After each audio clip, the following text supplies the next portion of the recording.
मैं पहली बार इस्लामाबाद घूमने आया था। मुझे अंदाज़ा नहीं था कि मेरी खाला शाजिया इतनी खूबसूरत होंगी। वो मेरी वालिदा की कजिन थी और मैं उन्हें खाला कहता था। जब मैंने इस्लामाबाद और मरी घूमने की बात की तो खाला ने कहा कि अदनान को हमारे पास भेज दो, हम उसे मरी भी घुमाएंगे। कुछ दिन गुजार कर वह वापस चला जाएगा। मैं जब इस्लामाबाद पहुंचा तो मुझे नहीं मालूम था कि मेरी खाला इतनी खूबसूरत है। उनकी 2 बेटियां मनाल और अनम थी। दोनों मैट्रिक की तालिबात थी। मैं इस वक्त एफएससी का तालिब था। खालू राशिद इस्लामाबाद की एक बड़ी कंपनी में काम करते थे और उनकी अपनी गाड़ी थी। मैंने रिक्शे वाले से खाला का पता मालूम किया और घर पहुंचा। जब मैं घर पहुंचा तो खाला शाजिया बिल्कुल अकेली थी। उन्होंने जैसे ही मुझे गिले लगाया मुझे बहुत अजीब सा लगा, लेकिन वो मुझे छोड़ नहीं रही थी। काफी देर हम करीब बैठे रहे। खाला ने मेरा हाथ पकड़कर कहा कि तुम बहुत खूबसूरत और अच्छे हो। मैं चाहती हूँ कि तुम मेरे दोस्त बनकर यहाँ रहूं। मैं घर में बहुत अकेली होती हूँ। मुझे समझ नहीं आ रही थी कि खाला ऐसा क्यों कर रही है। मुझे खाला अपनी दोनों बेटियों से भी ज्यादा खूबसूरत लग रही थी। मनाल और अनम पहले लाहौर में हमारे यहाँ आई हुई थी, इसलिए मैं उन्हें देख चुका था। मैं चाहता था कि उनसे दोस्ती करूं, लेकिन खाला की बातों से मैं समझ रहा था कि शायद वह मेरा इम्तिहान ले रही है। मैंने कोई गलत बात नहीं की। खाला ने मुझे जूस पिलाया और कहा कि जाकर कुछ देर आराम कर लो। मैं कमरे में लेटते ही गहरी नींद सो गया। शाम को खालू राशिद भी आ गए और मनाल और अन्नम भी आ गई। हम सब ने मिलकर खाना खाया। मनाल और अन्नम कहने लगे कि तुम पहले से मोटे हो गए हो। मैंने कहा कि ऐसी कोई बात नहीं। पिछली गर्मियों की छुट्टियों में वह हमारे यहाँ 1 हफ्ता रही थी क्योंकि मेरे भाई की शादी थी।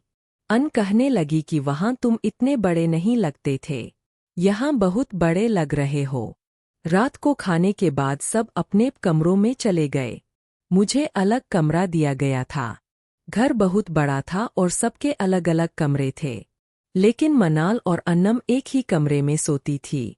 कुछ देर बाद मैं मनाल और अन्नम के कमरे में गया। वो फिल्म देख रही थी। उन्होंने मुझे अपने दरमियान बिठा लिया।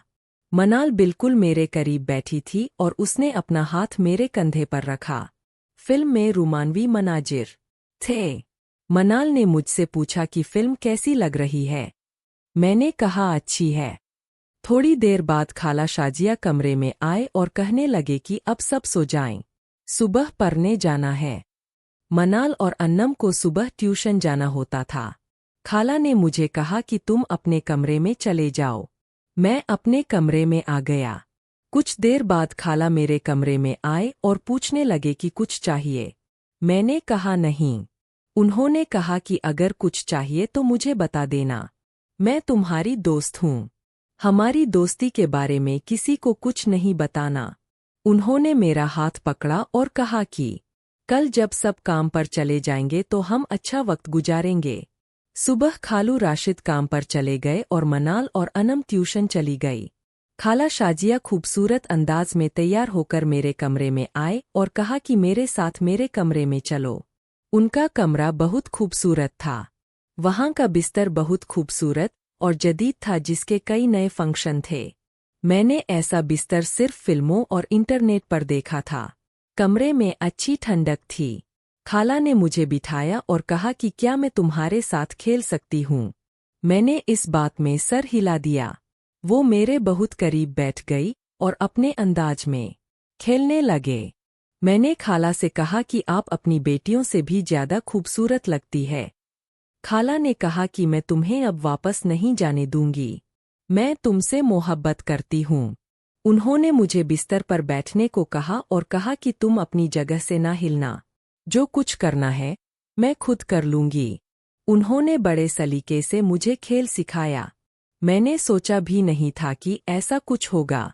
कुछ देर बाद मैंने अपने खेल की मंजिल हासिल कर ली और हम दोनों इसी खेल में मशरूफ हो गए। तभी अचानक अन्नम कमरे में आ गई। इसने हम दोनों को देख लिया। अन्नम को देखकर खाला बहुत डर गई। अन्नम अपने कमरे में चली गई। खाला इसके पीछे गई और कहा कि अदनान और मेरे इस रिश्ते के बारे में किसी को कुछ नहीं बताना। अन्नम ने पहले कहा कि मैंने कुछ नहीं देखा, लेकिन फिर उसने शर्त रखी कि अगर मैंने कुछ नहीं बताना तो मुझे भी वही कुछ करने दो जो आपने किया। खाला गुस्से में आ गई और कहा कि तुम्हें शर्म आनी चाहिए। अन्नम ने जवाब दिया कि शर्म तो आपको आनी चाहिए। अब जानती है कि इसका आपसे क्या रिश्ता है, फिर भी आपने ऐसा रिश्ता बनाया। अगर आप मेरी ख्वाहिश पूरी नहीं करेंगी तो मैं अब्बा को सब कुछ बता दूंगी। खाला बहुत डर गई। उन्होंने अन्नम को बहुत समझाया, लेकिन अन्नम नहीं मानी। मैं भी डर गया और मैंने कहा कि मैं यहाँ से चला जाता हूँ। खाला ने कहा कि तुम्हारा इस तरह चले जाना मुझे और मुश्किल में डाल सकता है। अन्नम की बात माननी पड़ेगी। उन्होंने मुझसे वादा लिया कि तुम अन्नम के साथ सिर्फ थोड़ा सा खेलोगे, मुकम्मल नहीं खेलोगे। मैंने कहा ठीक है। मैं अन्नम के कमरे में गया। वो बहुत बेचैन थी। मैंने कहा कि हमारे दरमियान ऐसा कोई रिश्ता नहीं बन सकता। अन्नम ने कहा कि फिर तुम अंजाम से बेखबर हो। मैं मजबूर था। अन्नम खूबसूरत थी और मैं इसे पसंद भी करता था, लेकिन मैं किसी इल्जाम में नहीं आना चाहता था। खाला ने मुझे 100 रुपए भी दिए थे। मुझे नहीं मालूम था कि अन्नम मुझे छोड़ेगी नहीं। इसने बड़े जोश से खेलना शुरू किया। मैंने पूछा कि तुम्हें यह सब कैसे आता है। इसने कहा कि मैंने कई बार फिल्मों में देखा है और मनाल के साथ अक्सर ऐसी फिल्में देखती हूँ। अन्नम ने कहा कि जल्दी से अच्छी पोजीशन बनाओ, मनाल आ सकती है। मैंने अन्नम को कहा कि पहली बार के खेल में थोड़ी तकलीफ होती है, तुम्हें मेरा साथ देना होगा। इसने वादा किया। कुछ देर बाद मैंने अपनी मंजिल पा ली। अन्नम के चेहरे पर तकलीफ थी, लेकिन बाद में उसे अच्छा लगने लगा। तभी खाला कमरे में आए और कहा कि बस करो, मनाल आने वाली है। मैं अपने कमरे में वापस आ गया। खाला, नाक से की जाने वाली आवाज, ने अन्नम को समझाया और अन्नम ने वादा किया कि जब तक अदनान यहाँ है हम सब मिलकर खेलेंगे। खाला, नाक से की जाने वाली आवाज, ने इससे वादा कर लिया। अगले दिन सुबह अन्नम ने मनाल से कहा कि मेरी तबीयत खराब है, मैं ट्यूशन नहीं जा सकती। मनाल अकेली ट्यूशन चली गई। खालू पहले ही काम पर जा चुके थे। मुझे समझ आ चुका था कि अन्नम क्या चाहती है। अन्नम ने कहा कि वह मेरे साथ खेलना चाहती है। खाला और अन्नम दोनों इस बारे में बातें कर रही थी। मुझे समझ नहीं आ रही थी कि आगे क्या होने वाला है। अन्नम और खाला दोनों में बातचीत जारी थी। मैं अपने कमरे में बैठा सोच रहा था कि अब क्या करना चाहिए। मेरी समझ में नहीं आ रहा था कि मैं इस सूरत हाल से कैसे निकल सकता हूँ। कुछ देर बाद खाला शाजिया मेरे पास आए और कहने लगे कि अदनान बेटा अन्नाम बहुत जिद्दी है और वह अपनी जिद पर कायम है। इसने कहा है कि अगर उसकी बात ना मानी गई तो वह अपने अब्बा को सब कुछ बता देगी। खाला, नाक से की जाने वाली आवाज, ने पेशान अंदाज में कहा कि मैंने सोचा था कि यह मामला यही खत्म हो जाएगा, लेकिन अब यह हाथ से निकलता जा रहा है। मैंने खाला से कहा कि आप परेशान ना हों, मैं कोई रास्ता निकालता हूँ। खाला ने कहा कि बेटा मैं नहीं चाहती कि तुम्हारे साथ कोई गलत बात हो, लेकिन अन्नम की जिद की वजह से मुझे डर है कि कहीं घर में बड़ा झगड़ा ना हो जाए। इसी दौरान दरवाजे की घंटी बजी। हम चौंक गए। खाला ने कहा कि शायद मनाल आ गई है। उन्होंने मुझे जल्दी से अपने कमरे में जाने का कहा और खुद दरवाज़ा खोलने चली गई। मैं जल्दी से अपने कमरे में चला गया और दरवाज़ा बंद करके सोचने लगा। कुछ देर बाद पता चला कि मनाल नहीं बल्कि खालू राशिद का फ़ोन था। वह कह रहे थे कि आज वह दफ्तर से कुछ जल्दी वापस आए। यह सुनकर खाला और ज्यादा परेशान हो गई। उन्होंने आकर मुझे बताया कि राशिद आज जल्दी आएंगे, इसलिए हमें कोई ऐसी हरकत नहीं करनी चाहिए जिससे कोई शक करे। मैंने कहा कि मैं बिल्कुल ठीक रहूंगा, आप फिक्र ना करें। कुछ देर बाद अन्नम अपने कमरे से बाहर आए। इसके चेहरे पर अजीब सी मुस्कुराहट थी। वह कहने लगी कि अब्बा जल्दी आ रहे हैं, तो फिर तो और भी अच्छा है। शायद उन्हें भी पता चल जाए कि इस घर में क्या हो रहा है। खाला ने इसे डांटा और कहा कि तुम अपनी जुबान पर काबू रखो। यह सब कुछ तुम्हारे अपने घर की इज्जत का मामला है। अन्नम ने कहा कि इज्जत की बात आपको करनी चाहिए थी जब अपने अदनान के साथ ऐसा किया। मैं यह सुनकर बहुत शर्मिंदा हुआ। मुझे लगा कि मैंने बहुत बड़ी गलती कर दी है।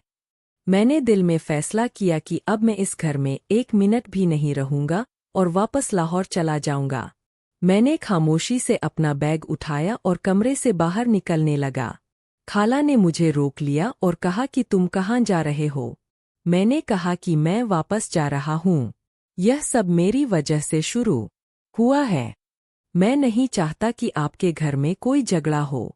खाला ने मेरा हाथ पकड़ लिया और कहा कि नहीं बेटा, तुम इस तरह नहीं जा सकते। अगर तुम गए तो अन्नम जरूर अपने अब्बा को बता देगी। मैंने कहा कि फिर मैं क्या करूं? खाला ने कहा कि कुछ देर सब्र करो। मैं अन्नम को समझाने की कोशिश करती हूँ। इतने में मनाल घर वापस आ गई। वह ट्यूशन से वापस आई थी। इसने आते ही कहा कि आज तो मैं बहुत थक गई हूँ और जल्दी से अपने कमरे में चली गई। इसके बाद खाला ने अन्नम को बुलाया और दोनों बंद कमरे में जाकर बातें करने लगी। मैं बाहर बैठा हुआ था और सोच रहा था कि ना जाने खाला अन्नम को क्या समझाएंगी। काफी देर बाद दोनों बाहर आए। अन्नम के चेहरे पर अब पहले जैसी सख्ती नहीं थी। इसने कहा कि ठीक है, मैंने फैसला किया है कि मैं किसी को कुछ नहीं बताऊंगी, लेकिन इसके बदले में चाहती हूं कि अदनान मुझसे दोस्ती जरूर रखे और हम सब मिलकर अच्छा वक्त गुजारे। खाला ने मेरी तरफ देखा और कहा कि अदनान बेटा, अन्नम तुम्हें पसंद करती है और तुमसे दोस्ती करना चाहती है। तुम उसे इनकार ना करो। मैंने कहा कि मैं अन्नम को सिर्फ एक अच्छी दोस्त समझता हूँ, इससे ज्यादा कुछ नहीं। अन्ना मुस्कुराई और कहा कि यही तो मैं चाहती हूँ, एक अच्छी दोस्ती। मैंने सोचा कि शायद अब मामला ठीक हो जाएगा, लेकिन मुझे अंदर ही अंदर यह डर था कि यह मामला यहाँ खत्म नहीं होगा। शाम को खालू राशिद वापस आ गए। उन्हें देखकर मैं बहुत घबराया, लेकिन उन्होंने बड़े प्यार से मुझसे पूछा कि अदनान कैसा लग रहा है इस्लामाबाद। मैंने कहा बहुत अच्छा लग रहा है। खाने के दौरान सब खामोश थे। खालू ने देखा कि सब खामोश है तो कहा कि क्या बात है, आज सब इतने चुप क्यों हैं? खाला ने कहा कि कुछ नहीं, बस थकावट है। खालू ने मुस्कुराकर कहा कि अच्छा, तो कल हम सब मरीज चलेंगे। मैंने दफ्तर से छुट्टी ले ली है। यह सुनकर मनाल और अन्नम बहुत खुश हो गई। मैं भी खुश हो गया क्योंकि मैं मरी देखना चाहता था। रात को मैं अपने कमरे में लेटा सोच रहा था कि कल मरी चलने से शायद कुछ दिन अच्छे गुजरेंगे और मैं इस मुश्किल से भी निकल जाऊंगा। इतने में दरवाजे पर दस्तक हुई। मैंने पूछा कौन? आवाज आई कि मैं हम अन्नम। मैंने दरवाजा खोला तो अन्नम खड़ी थी। इसने कहा कि क्या मैं अंदर आ सकती हूँ? मैंने कहा कि इस वक्त अंदर आना ठीक नहीं, सब जाग रहे हैं। इसने कहा कि बस 1 मिनट की बात है। मैंने इसे अंदर आने दिया। उसने कहा कि अदनान, मैं तुम्हें पसंद करती हूँ और तुम्हारे साथ मरी घूमना चाहती हूँ, लेकिन वहाँ भी हमें कुछ वक्त अकेले में गुजारना होगा। मैंने कहा कि देखो अन्नम, हम अच्छे दोस्त बन सकते हैं, लेकिन हमें हद में रहना चाहिए। इसने मेरी आंखों में देखा और कहा कि जो हद आपने खुद तोड़ी है, अब इस पर बात करना बेकार है। मैंने कहा कि वह मेरी गलती थी, मैं माजरत चाहता हूँ। अन्नम ने कहा कि माजरत से कुछ नहीं होता। अगली सुबह हम सब मरी के लिए रवाना हुए। रास्ते में पहाड़ों का खूबसूरत नजारा था। मैंने कभी ऐसी खूबसूरती नहीं देखी थी। खालू ने गाड़ी चलाई और हम सब ने मिलकर गाने सुने। मनाल और अन्नम ने मेरे साथ बहुत सी बातें की। मरी पहुंचकर हम एक खूबसूरत होटल में ठहरे। वहाँ का मौसम बहुत अच्छा था। हमने मिलकर चाय पी और बाजार घूमने गए। शाम को वापस होटल आए तो सब थक चुके थे। रात का खाना खाने के बाद खालू ने कहा कि कल सुबह हम कश्मीर पहुंच जाएंगे, इसलिए सब जल्दी सो जाएं। मैं अपने कमरे में चला गया। कुछ देर बाद खाला ने आकर कहा कि अदनान बेटा, अन्नम ने फिर से जिद की है कि वह तुम्हारे साथ कुछ वक्त गुजारना चाहती है, लेकिन मैंने उसे समझा दिया है कि मरी में कोई गलत हरकत नहीं होगी। मैंने कहा कि आप बिल्कुल सही कह रही है। हमें अब मोहताज रहना चाहिए। खाला ने कहा कि मुझे अपनी गलती का एहसास है। मैं नहीं चाहती कि इसमें तुम्हारी जिंदगी खराब हो। दूसरे दिन हमने मरी के मशहूर मकामात देखे। खालू बहुत अच्छे इंसान थे और उन्होंने मुझे बहुत प्यार दिया। मैंने दिल में तहिया कर लिया कि अब मैं कोई गलत काम नहीं करूंगा। अन्नम भी अब पहले से नर्म थी। उसने मुझसे कहा कि अदनान, मैं तुम्हें दोस्त समझती हूँ, लेकिन अगर तुम मुझे धोखा दोगे तो मैं कुछ भी कर सकती हूँ। मैंने कहा कि मैं तुम्हें धोखा नहीं दूंगा। मरी से वापसी पर खालू ने कहा कि अदनान को अभी कुछ दिन और रहना चाहिए। इस्लामाबाद के और मकामात भी दिखाते हैं। मैंने कहा कि मैंने लाहौर वापस जाना है क्योंकि मेरी पढ़ाई का नुकसान हो रहा है। खालू ने कहा कि ठीक है, जब चाहो जा सकते हो, लेकिन कुछ दिन और रुक जाओ। मैंने सोचा कि अब मामलात काबू में है तो कुछ दिन और रुक सकता हूँ। इस्लामाबाद वापस आकर खाला ने मुझे एक दिन अलग बुलाकर कहा कि बेटा, मैंने अनम से वादा किया है कि हम सब मिलकर एक छोटी सी तकरीब करेंगे जिसमें तुम भी शरीक होगे। मैंने पूछा, कैसी तकरीब? खाला ने कहा कि अन्नम की सालगिरह करीब है और वह चाहती है कि तुम उसकी सालगिरह पर जरूर रहो। मैंने कहा कि यह तो अच्छी बात है। अनम की सालगिरह तक कुछ दिन बाकी थे। इन दिनों मैंने देखा कि खाला और अनम दोनों में कोई खुफिया बातचीत चल रही है। मुझे शक तो था, लेकिन मैंने पूछा नहीं। एक दिन मनाल ने मुझसे कहा कि अदनान भाई, अन्नम कुछ अजीब लग रही है, पता नहीं क्या चाहती है। मैंने कहा कि शायद सालगिरह की तैयारियों की वजह से। मनाल ने कहा कि नहीं, वह तो मुझसे भी छुपा रही है। सालगिरह की रात खालू ने केक मंगवाया और हमने मिलकर जश्न मनाया। खालू ने अन्नम को तोहफा दिया, मनाली भी तोहफा दिया। खाला ने अन्नम को प्यार किया। मैंने भी एक छोटा सा तोहफा दिया। अन्नम बहुत खुश थी। इसने कहा कि आज की रात मैं अपनी दोस्तों के साथ गुजारना चाहती हूँ, इसलिए अदनान और मनाल भी मेरे साथ चलेंगे। खालू ने कहा कि ठीक है, लेकिन रात देर नहीं करना। हम तीनों घर की छत पर गए। वहां से इस्लामाबाद का खूबसूरत नजारा था। अनम ने कहा कि आज मैं बहुत खुश हूं और मैं चाहती हूं कि हम तीनों हमेशा अच्छे दोस्त रहें। मनाल ने कहा कि जरूर। मैंने भी कहा कि जरूर। कुछ देर बाद मनाल नीचे से पानी लेने गई। अन्नम ने मुझे करीब बुलाकर कहा कि अदनान, आज मेरी सालगिरह है और मैं तुमसे एक वादा चाहती हूं कि तुम मुझे कभी नहीं छोड़ोगे। मैंने कहा कि मैं तुम्हें दोस्त समझता हूं और दोस्त कभी नहीं छोड़ते। इसने मुस्कुराकर मेरा हाथ थाम लिया। इतने में मनाल वापस आ गई और हमने मौजू बदल दिया। अगले दिन खालू ने मुझसे कहा कि अदनान, मैंने तुम्हारे लिए वापसी की बुकिंग करवा दी है, लेकिन इससे पहले हम तुम्हें एक दावत देंगे। मैंने कहा कि कोई जरूरत नहीं, लेकिन खालू ने इसरार किया। खाला ने भी कहा कि बेटा, तुम्हारे जाने के बाद घर फिर से खाली हो जाएगा। मैंने कहा कि मैं कभी नहीं भूलूंगा। अब लोगों की मोहब्बत। आखिरी दिन खालू दफ्तर से छुट्टी लेकर मुझे इस्लामाबाद के चंद और मकामात दिखाने ले गए। शाम को वापस आए तो खाला ने खाना तैयार किया था। खाने के बाद अन्नम ने मुझे एक खत दिया और कहा कि उसे घर जाकर पढ़ना।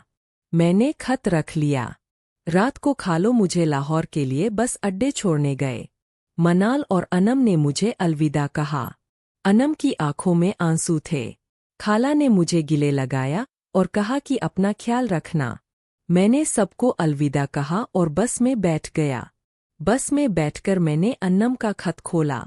इसमें लिखा था कि अदनान, मैं जानती हूं कि हमारे दरमियान बहुत कुछ हुआ है, लेकिन मैंने तुम्हें माफ कर दिया है क्योंकि मैं तुम्हें दोस्त समझती हूँ। मैं दुआ करती हूँ कि तुम अपनी जिंदगी में कामयाब हो। खत पढ़कर मुझे सुकून मिला। मैंने दिल में सोचा कि अल्लाह का शुक्र है कि यह मामला बगैर किसी बड़े झगड़े के खत्म हो गया। लाहौर पहुंचकर मैंने खाला को फ़ोन किया और अपने पहुंचने की इत्तला दी। खाला ने कहा कि बेटा, अपना ख्याल रखना और कभी इस्लाम आबाद आना तो हमें जरूर मिलना। मैंने कहा कि जरूर आऊँगा। इसके बाद मैं अपनी पढ़ाई में मशरूफ हो गया। कुछ दिनों बाद मनाल का फ़ोन आया और उसने बताया कि अनम ने मुझे बहुत याद किया है।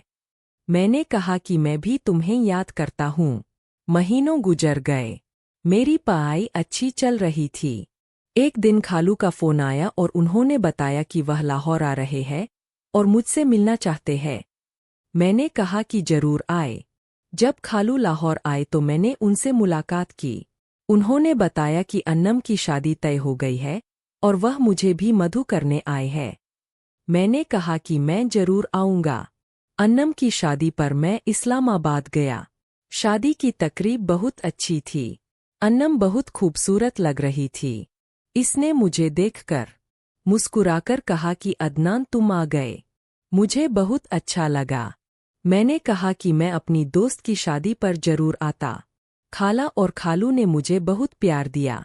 मनाल ने बताया कि वह भी अब कॉलेज जा रही है। शादी के बाद मैंने खाला से अलहदगी में बात की।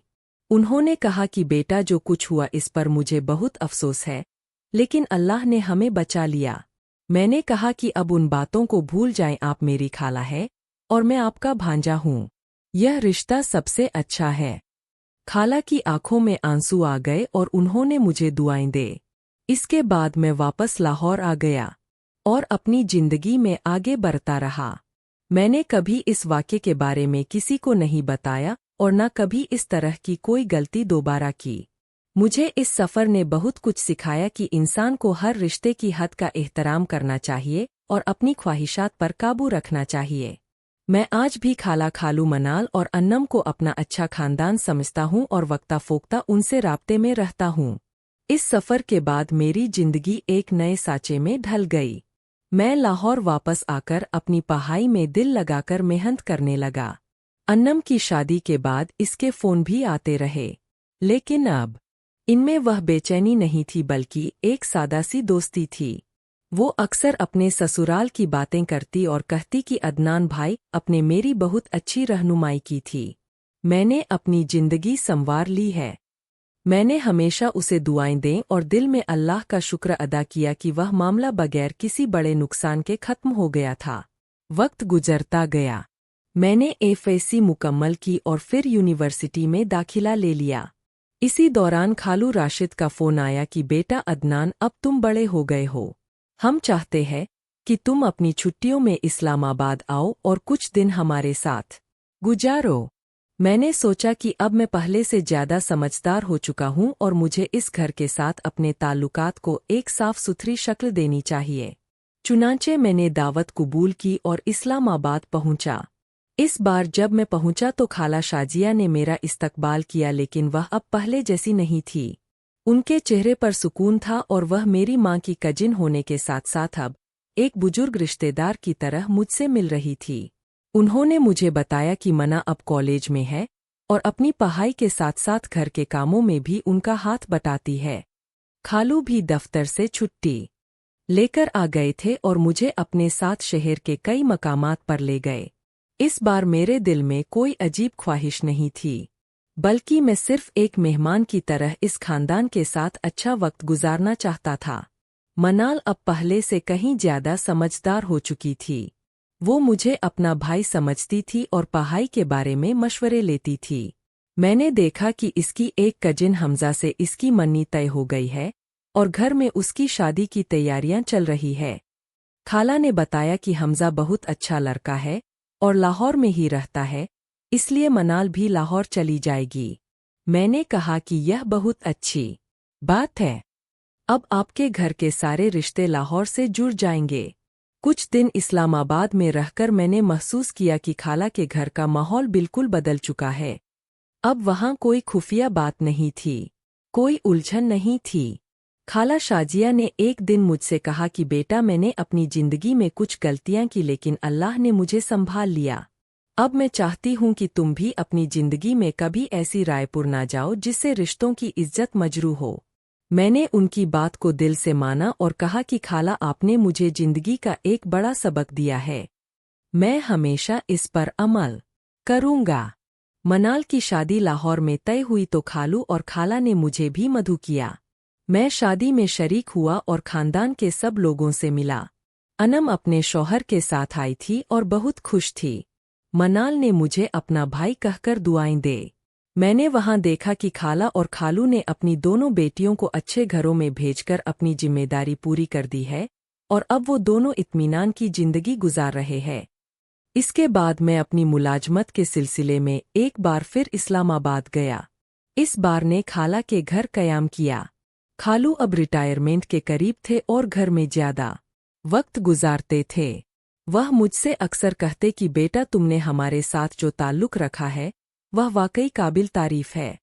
तुम्हारी वजह से हमारा घर खुशहाल है। मैंने कहा कि खालू, अब लोगों ने मुझे हमेशा अपने बेटे जैसा प्यार दिया है, मैं उसका हक अदा नहीं कर सकता। मैंने इस वक्त महसूस किया कि इंसान जब अपनी ख्वाहिशात को काबू में रखता है और रिश्तों की हुदूद का ख्याल करता है तो अल्लाह इसे ज्यादा इज्जत और सुकून देता है। मेरे और खाला शाजिया के दरमियान अब सिर्फ एक रिश्तेदार का ताल्लुक था जिसमें बड़ों की इज्जत और छोटों की मोहब्बत शामिल थी। मैंने दिल में तहिया कर लिया कि मैं कभी भी ऐसी किसी गलती के करीब नहीं जाऊंगा जिससे किसी घर की इज्जत खतरे में पड़े। कुछ साल बाद मेरी अपनी शादी हुई। खाला शाजिया और खालू राशिद ने लाहौर आकर मेरी शादी में शिरकत की और मेरे लिए दुआएं की। मेरी बीवी से खाला ने कहा कि बेटा, अदनान बहुत अच्छा लड़का है, अल्लाह तुम्हें खुश रखे।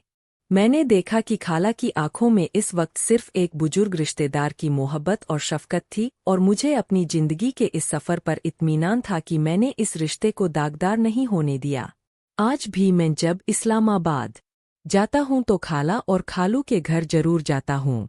अनम और मनाल दोनों अपनी अपनी जिंदगी में खुश है और मुझे अपना भाई समझती है। खाला शाजिया ने मुझे जो सबक दिया था वह मैं अपने बच्चों को भी देता हूँ कि रिश्तों की पाकीज़गी ही असल खुशी है और अल्लाह हमेशा इन लोगों की मदद करता है जो अपनी ख्वाहिशात को इसकी हुदूद में रखते हैं। यह कहानी मेरे लिए सिर्फ एक सफ़र की याद नहीं बल्कि जिंदगी भर की रहनुमाई बन चुकी थी।